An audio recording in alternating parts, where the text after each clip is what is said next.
Welcome one and all to Captain Sib TV, and we are here for the very special gigantium interview with the one, the only, Chris Jericho. Gigantium. That was the word. I've been learning that in the car. It's really good. You know? Yeah, it's nice. How do you spell that? Oh, don't ask. That's for the next show. Tune in next week and find out how we spell it. Spelling is not the top one, but no, welcome, thank you. How's the tour going? So far so good. I think this is like our 7th show in a row, and Glasgow's always one of our best towns, and we're always happy to come back and play here. So it's going to be a good one tonight. Good crowd.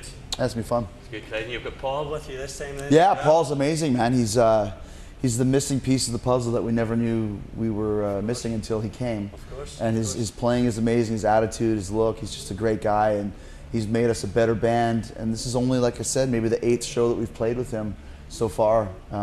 He's just amazing. It's great. I'm really excited. He seems like a real nice guy. Yeah, he's a great guy. I wanted maybe if we could go back to where you started with Fozzy. Sure. When it was Fozzy Osbourne covers band. It was Fozzy Osbourne for 2 shows, and I had met Rich at a wrestling show backstage in like Spartanburg, South Carolina or something like that, and we just started talking, and we had like some similar taste in music. And he told me that he had this fun band that he would do when he was off tour in Atlanta called Fozzy Osbourne. Whoever was in town would just come. They'd play, you know, their favorite cover songs or whatever.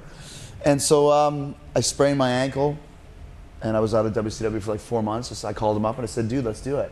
So we just did a couple shows, and then because of who was in the band, you know, Jericho from WCW and Rich from Stuck Mojo, we had like a little bit of a bidding war between a bunch of record companies who wanted to sign us, and I was like, well, we're just doing covers, and I can't really tour, and they're like, well, they don't care, they want to sign you. So we signed to Megaforce Records, yeah, with Johnny Zazula, who signed Metallica and Anthrax, and he signed us to be a cover band, so that's kind of how it all started. I was wondering to try and hit on maybe, you created a backstory for the cover band.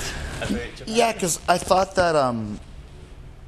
that just being a cover band is kind of boring, you know, like there's a million cover bands. So we just came up with this whole Blues Brothers, Traveling Wilburys, Spinal Tap thing, just to kind of make it more fun. And that's kind of how it started. We did like a 30-minute documentary about it that talked about this huge, crazy storyline that we came up with. Unleashed, Uncensored, Unknown. Unleashed, Uncensored, Unknown. Yeah, so for the first record, that's what it was, just a fun, kind of a fantasy type thing that we were just doing just to have some fun. You had the idea that all the bands like Iron Maiden and Judas Priest and stuff like that stole. Yeah, the songs we were playing weren't really cover songs. They were actually our songs that were stolen from us while we were stuck in Japan. So yeah, it was a fun way to start. But then once that cycle, we only played a few shows, but once it was done, Rich and I had a really good chemistry, and we really enjoyed playing together and a good energy on stage. And we thought, well, maybe we should do some of our own music. And so the second record, Happenstance, was half covers, half originals. And then after that record was done, we're like, you know what, we want to continue going forward as an original band. We don't want to do covers anymore, we don't want to dress up and all that sort of stuff. So we kind of just created a whole new, second stage of the band. And we thought about maybe changing our name, but we had kind of built up a little bit of a name as Fozzy, and we thought, you know, look at some of the biggest bands of all time have some names that are kind of weird. Pink Floyd, Leonard Skinner, Limp Bizkit, Red Hot Chili Peppers, Kiss, Metallica, Halloween. Def Leppard is probably the worst one. Like, think of that literally, a Def Leppard.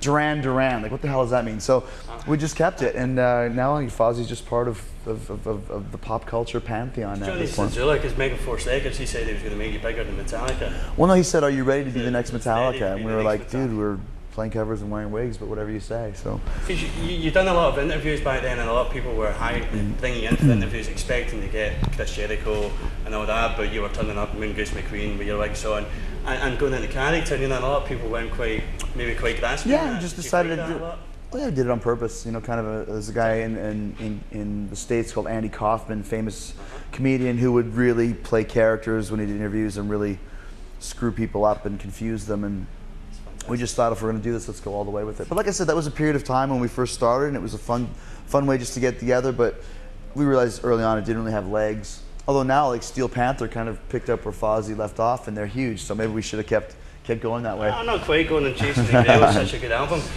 So yeah, no, so we've talked about these Mega Force records. You know, I wanted to maybe ask you, is it a bit more satisfying that you didn't take off straight away as Fozzy? You know, being obviously who you were. You know, maybe expecting a bigger kick. You know, you've worked hard to get to where the band is now. You know, you've put in the effort with that, as you do with your other careers. You know.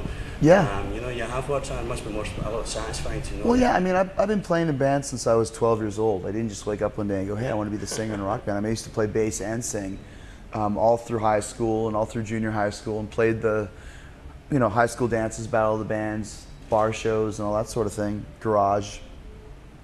And wrestling was, I had two dreams. I wanted to be a wrestler and I wanted to be in a rock and roll band, and those were like kind of the two things that I really wanted to do. And wrestling took off first, but I still always continued to play and write songs and record my own songs. And so yeah, to get to kind of the peak of the peak in wrestling was a huge dream come true, and a lot of hard work paid off.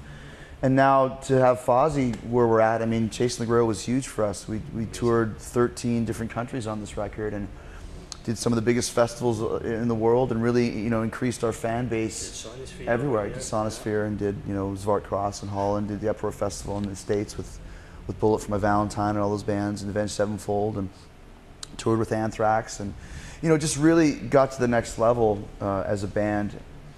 So, you know, it is another dream coming true, and just as much hard work. I mean, we've been doing this for almost 13 years now, so it really is, you know, a lot of hard work paid off once again, and still getting a lot of momentum behind us. Absolutely, because it is growing. It's momentum. New album coming out next year. I wanted to actually talk about Chasing the Grail album. I mentioned the tag Wormwood. You know, it was a bit of a different genre perhaps to take the big long music. Now you had Mike Martin working with you on that one from Agent Cooper. We play Agent Cooper on our shows and stuff. Oh, cool! Yeah. So I've been in touch with Mike back and forth. Yeah. You know, so is that a genre you maybe develop more in the next album? Is that something you? Yeah. Well, I as soon as Rich and I started talking about another record back before Chasing the Grail, I knew I wanted to do a long song. I've always been a fan of, you know, Rime of the Ancient Mariner and the Halloween long songs, you know, Keeper of the Seven Keys, and love Rush, love Dream Theater. So I wanted to have our epic type of song, and we had a couple players, Mike Martin, Sean Delson, that were that type of real shreddy, you know, Geddy Lee, Alex Lyson type guys, John Petrucci type guys. So I wrote the lyrics for Wormwood directly out of the Bible. I thought it's a great subject. I always wanted to write a long piece based around that. It's a very heavy metal subject, if there ever was one, the end of the world, you know. And yeah, so Rich gave that assignment to Mike, and he did a great job. I mean, it's exactly what I was looking for. It's a great song. And then Mike subsequently left, and now Sean is gone. But Rich and I are working on another long piece of music that we want it to be more like Rime of the Ancient Mariner rather than like 2112, like more of just based around like a really cool riff and telling. I actually wrote a really long piece about war.